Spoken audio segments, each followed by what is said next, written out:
Cool. So last weekend, I watched the new Ari Aster movie, Beau is Afraid. And if the name Ari Aster doesn't ring any bells, maybe Midsummer or Hereditary will do it for you. And this is a weird one because it was sort of billed as a like comedy drama, and I feel like that sort of does it or maybe did do it a disservice in its marketing, because I didn't know this until after I had already seen it, and I went to its Wikipedia page because I needed some context for a lot of things. But it apparently fucking flopped at the box office, which is surprising because he's sort of made a name for himself with his first two, major films. And this was like an A24 movie, and A24's just gotten to the point where people will just go see a movie because they know that A24 is releasing it. It's sort of like they've sort of become like the HBO of movies in a way, where it's almost like a stamp of some kind of quality, or at least some sort of approval in a way. And but yeah, it was billed as a comedy drama, and I feel like that sort of framing of it sort of does it a disservice, because at its core it is still a deeply, deeply scary movie. Depending on the kind of person you are, it might be his scariest movie. If you are like me, like a fellow neurotic, anxious, paranoid person with family issues, then this is gonna make you shit yourself. Right?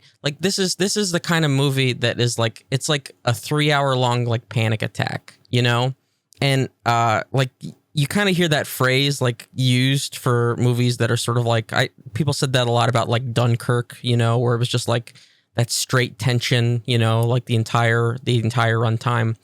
But this was more just no, this is actually a panic attack. This is you have anxiety the entire time. And that's sort of deep rooted anxiety of oh yeah, no, my entire life was a failure and I was set up to fail, and this is the way things are going to go, and this is just the way things were meant to be, and there really wasn't anything I could do about it because I knew this was going to happen.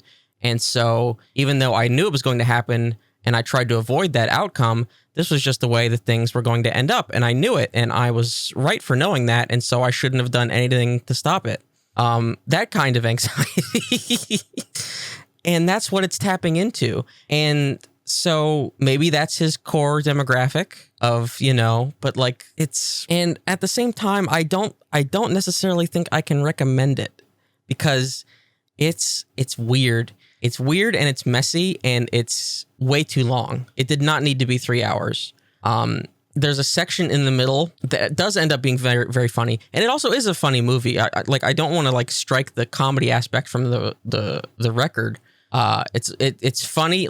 It's basically a 3-hour long extended sequence of the dinner table scene from Hereditary. He just basically made that whole thing an entire movie. But I don't know if I could recommend it. But no, there is a sequence, some part in the middle where I reach for my phone, and that's always the test, and that's that's a bad sign if you reach for your phone in the middle of a movie, because it just kind of kept going on and on and on at this one specific thing. It was I get it, we can move on now. I get it, but it just kind of kept doing the thing.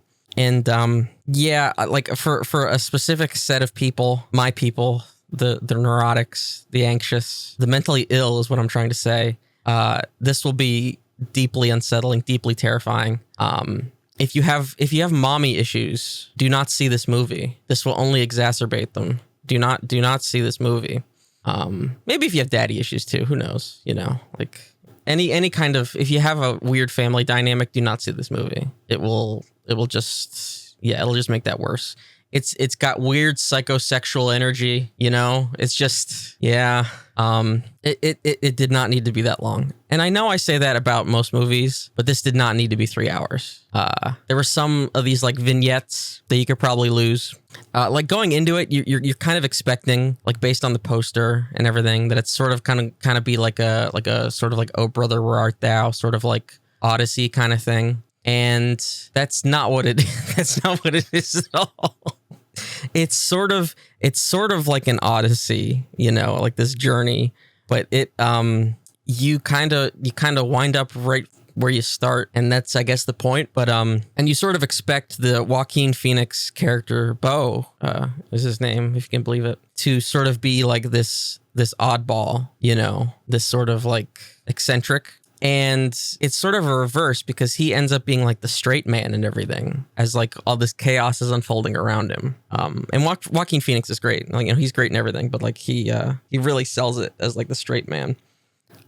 He's kind of doing like a little bit of what he does in The Master, where he's just sort of like, just this guy that's just being fucking pulled along in all of this, like equal parts pathetic and like, I don't know, just anxiety riddled and paranoid. But like the movie doesn't, like, the movie's like, oh no, he should be paranoid. He has every right to be paranoid. Like, there's nothing wrong with him being paranoid. Like, this is how he should be. This is how he should be operating in order to survive.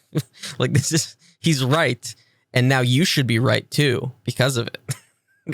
like all of your fears and anxieties are now rationalized. You see? So that's the kind of movie that is. So yeah, I don't know if I can't recommend it. It's very different from his other stuff in that way, even though I compared it to like the dinner scene in Hereditary, which is like the most famous scene in that movie.